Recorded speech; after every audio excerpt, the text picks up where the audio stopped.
Nah, teman-teman, kali ini kami akan mempresentasikan PPT kami. Penurunan titik beku. Kami dari kelompok 2 ingin memperkenalkan diri terlebih dahulu. Saya Rasa Taularoka. Saya Mongkok Tabaroka. Saya Agripina Helga Pradila. Saya Anita Malika Yunana. Saya Audalinka Syafina. Saya Marcia Ardina Vera. Saya Salsatia Rifa. Saya Nadia Eka Putri Gunawan. Saya Rizka Amanda. Saya Maharani.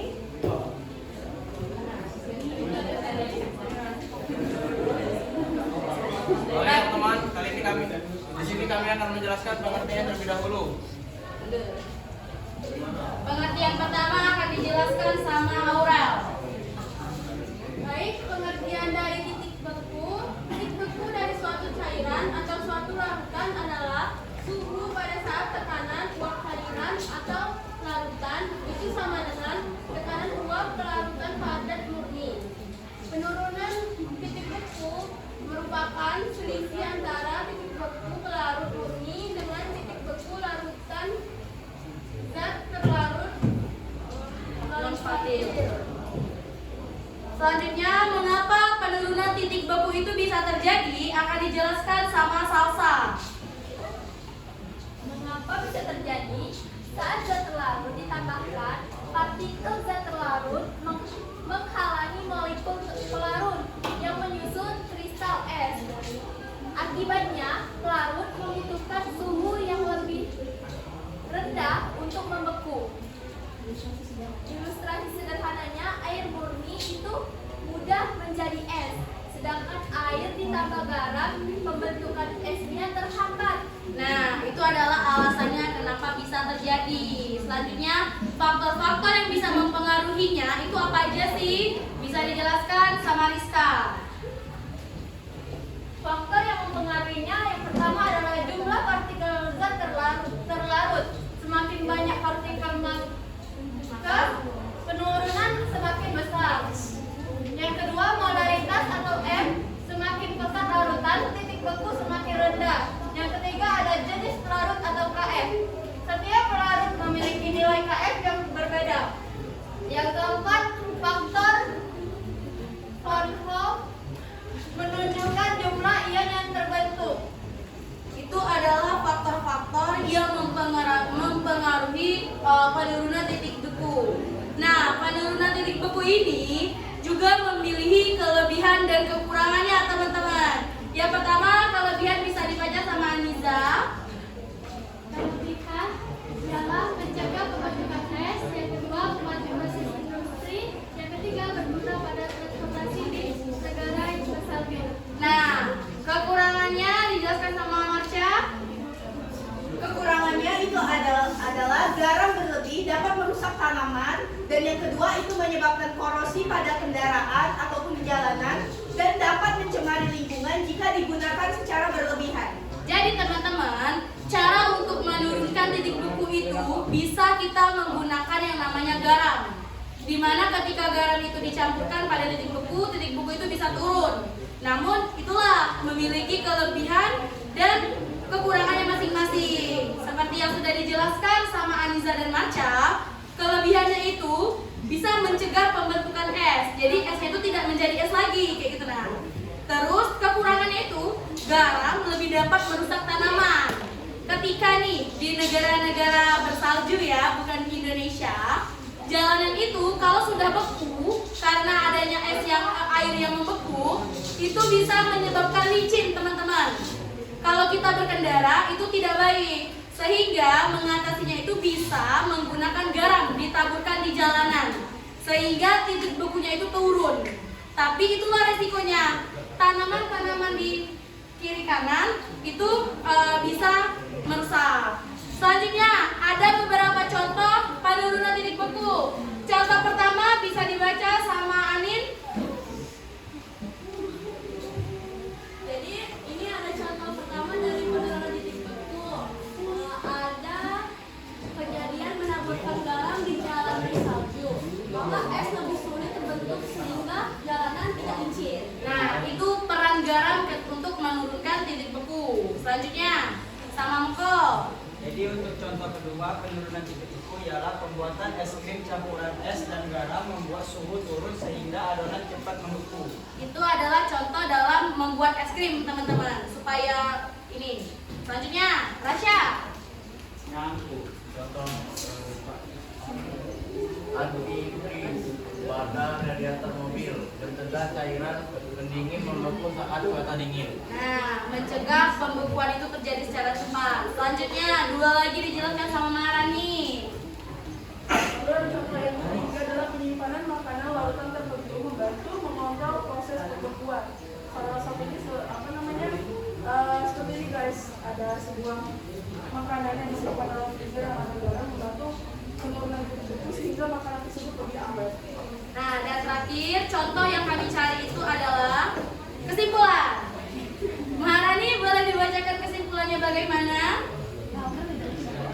Ini kesimpulan secara materi ya teman-teman.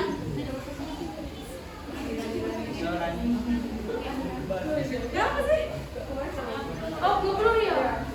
Oke, kesimpulan yang telah kami dalami dari materi ini adalah yang pertama, penurunan titik beku adalah peristiwa turunnya suhu beku suatu cairan setelah ditambahkan zat pelarut, yaitu salah satu contohnya adalah menambahkan garam dalam di atas permukaan es.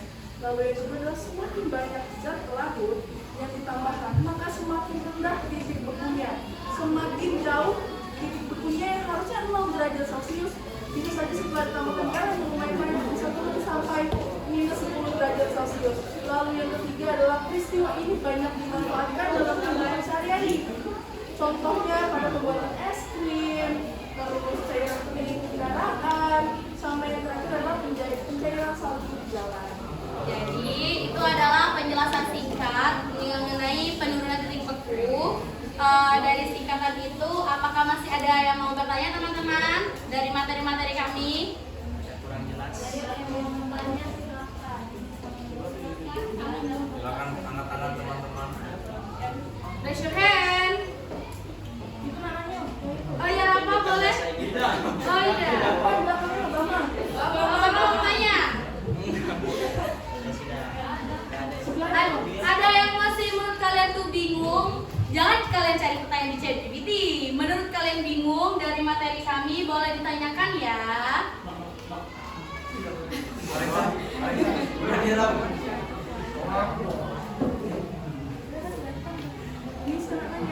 Teman-teman, ada yang mau ditanyakan nggak? Terakhir, teman-teman, apakah ada yang ingin ditanyakan? Apa yang boleh Dimas? Izin bertanya. Ya.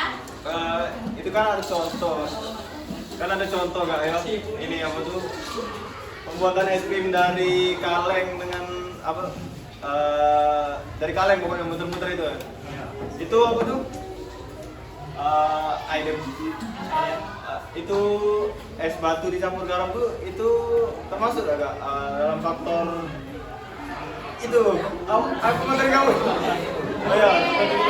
Kita kilas balik kan, boleh bantuan? Nah, Mungkin, oke, izin menjawab pertanyaan dari Dimas. Mungkin Dimas tadi nggak terlalu kelihatan ya. Ini udah kami kasih contohnya. Ini ada sebuah besi ya, kayak aluminium gitu. Ini isinya berisi cairan yang bahan es krim. Lalu luarnya adalah wadah yang lebih besar diisi dengan es dan juga garam. Itu termasuk dalam materi ini ya, yaitu adalah penurunan berapa kali itu dilakukan. Itu tadi dia biar cepat beku, ya tetap beku. Yang di dalam sini titik bekunya masih 0 derajat Celcius, tetapi yang di luar titik bekunya -6. Jadi dia dapat membuat di dalam itu membeku itu animasi. Salah satu Singkatnya saja, supaya batu esnya itu masih awet sembari ice cream di dalamnya itu masih terbentuk. Nah, jadi kita tidak perlu ngeluarin modal lagi untuk nyari batu es lagi, pecahin dulu kayak gitu. Nah, itu peran si garamnya. Bisa dipahami? Oke. Ya, betul. Selanjutnya kami masih buka satu lagi kalau ada yang mau bertanya. Ya, boleh Mardan? Saya ingin bertanya. itu kan apa namanya garam kan bisa menurun ke titik beku. Nah ini simple sih. Dan kenapa apa namanya air laut di kutub kan asin kan, kenapa bisa beku padahal air bisa padahal garam bisa menurunkan titik beku. Jadi air di laut itu kan asin. Gimana di air di kutub ya? Air di laut itu kan asin. Ya. Beku diolah di kutub. Garam itu bisa menurunkan titik beku.